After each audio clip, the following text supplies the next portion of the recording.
Aujourd'hui c'est lundi, et lundi, je t'aide à y voir plus clair sur un mot ou une pratique. C'est de fisting que je te parlerai donc. Bonjour à toi. Cette chaîne liée au site harmoniedécor.fr tout attaché présente la sexualité, le couple et les problématiques que tu peux rencontrer sur ces deux thèmes très liés. Je t'invite à t'abonner à la chaîne et à t'inscrire à la newsletter. Cela te permettra de recevoir gratuitement le bonus des 7 péchés capitaux qui nuisent à ton couple et chaque semaine le complément à l'article de fond qui paraît tous les vendredis. C'est donc la pratique du fisting que je vais développer pour toi.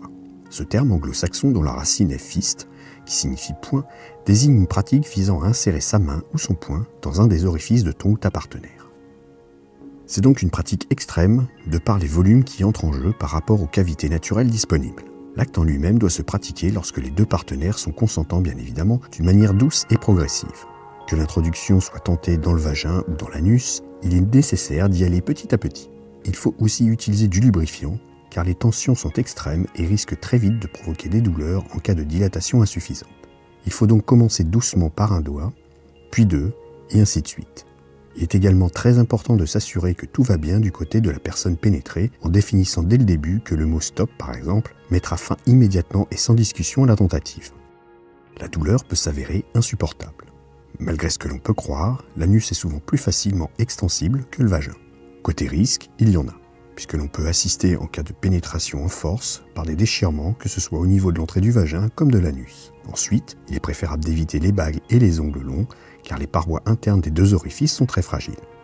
Pour finir, l'insertion est délicate, mais l'extraction également. Il faut donc procéder de façon tout aussi délicate à la sortie. Il me semble aussi nécessaire de parler de la psychologie liée à cette pratique.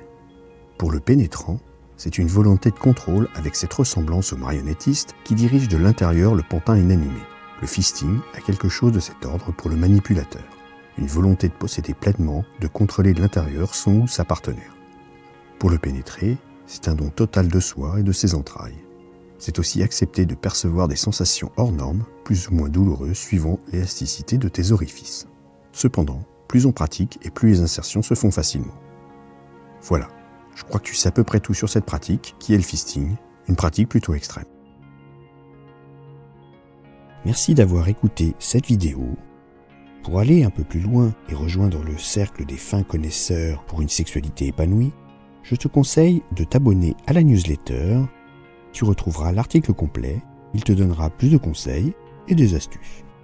Abonne-toi à la chaîne, active le petit pouce bleu, éventuellement ajoute un commentaire et à bientôt.